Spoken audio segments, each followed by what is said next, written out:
Hello guys, welcome back to my channel. Today on this episode we're going to discuss about Manchester United versus Everton. So let's get started.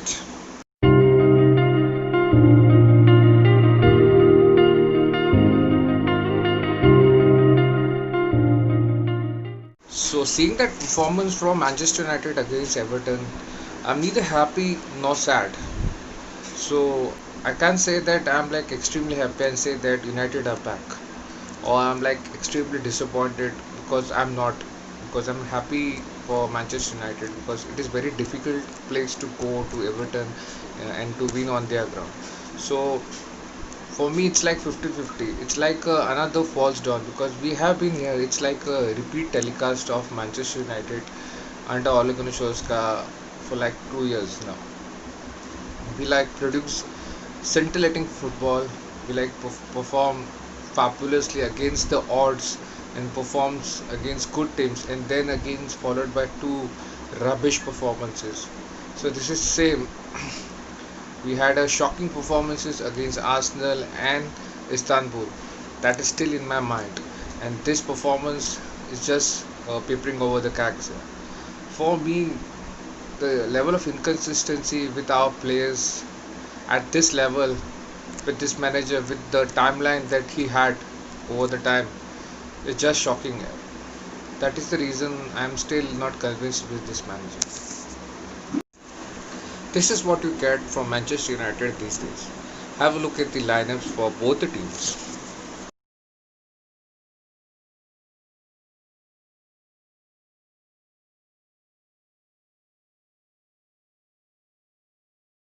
Manchester United started with a formation of 4-3-3 with two defensive holding midfielders with Bruno Fernandez behind Martial, and on wings Marcus Rashford and Juan Mata. In the defense they started with Victor Lindelof, Harry Maguire and Shaw and Wabisaka on wings, and with David De Gea in the goal. For Everton they had front three of Bernard, Calvert-Lewin and James Rodriguez. Behind the front three, they had a midfield trio of Alan Tnkue and Sigurdsson, and they had a defensive line of Dinya Holge, Mason Holge, and McKean and Coleman, and Pickford in the goal. As soon as the lineups were out, I was damn sure that Ole Gunnar Solskjaer didn't wanted to come out of this game with a loss on his head. He was feared for his job. That is why he started with his most trusted lineup, and the involvement of McTominay and Fred in that defensive midfield position tells you everything. That he was like ready to plug the holes in front of that defense here.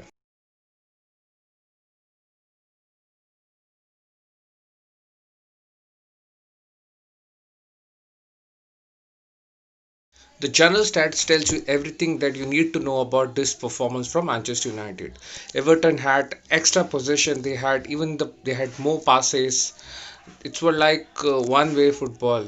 Uh, in the first half, it was like a more engaging football, but in the second half, all the football was played by Everton.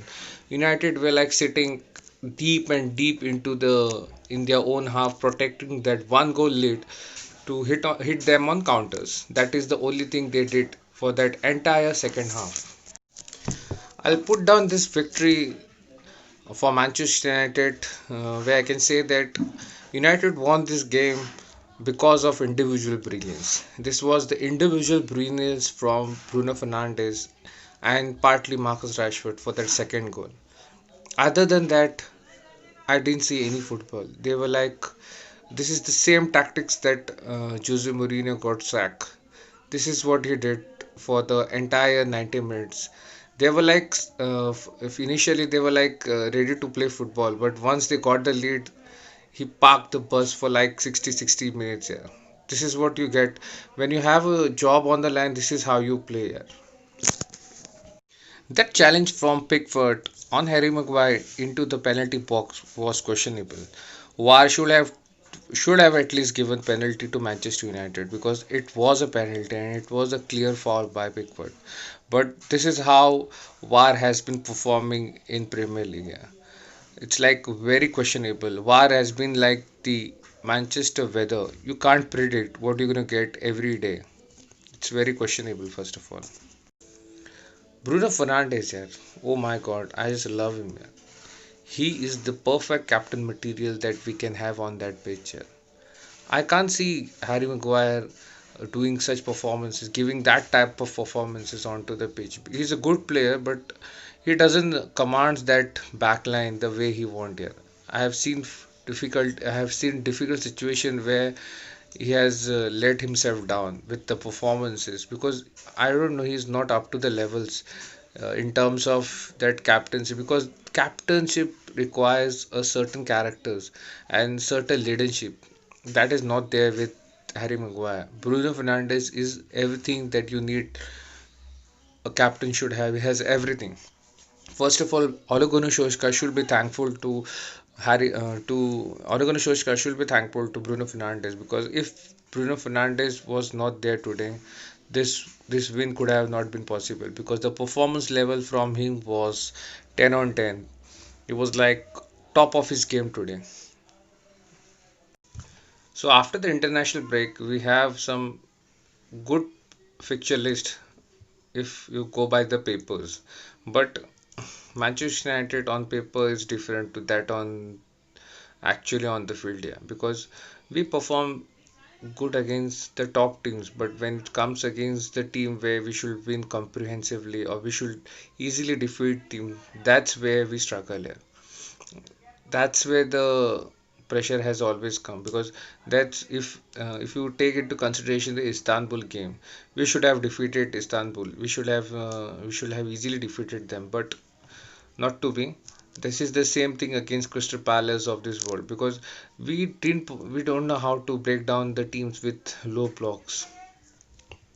It is what it is, but let's see how, if and how and when Ole Gunnar Solskjaer can turn this situation into his favor after the international break. It will be interesting to see how he gets everyone everyone on top of their game so that they can perform for him. Today, Bruno Fernandes masterclass saved him, but let's see how it goes into the near future. So that's it for this preview. We're going to meet you soon after the international break with more after match reactions. So, thank you for watching. Enjoy your day.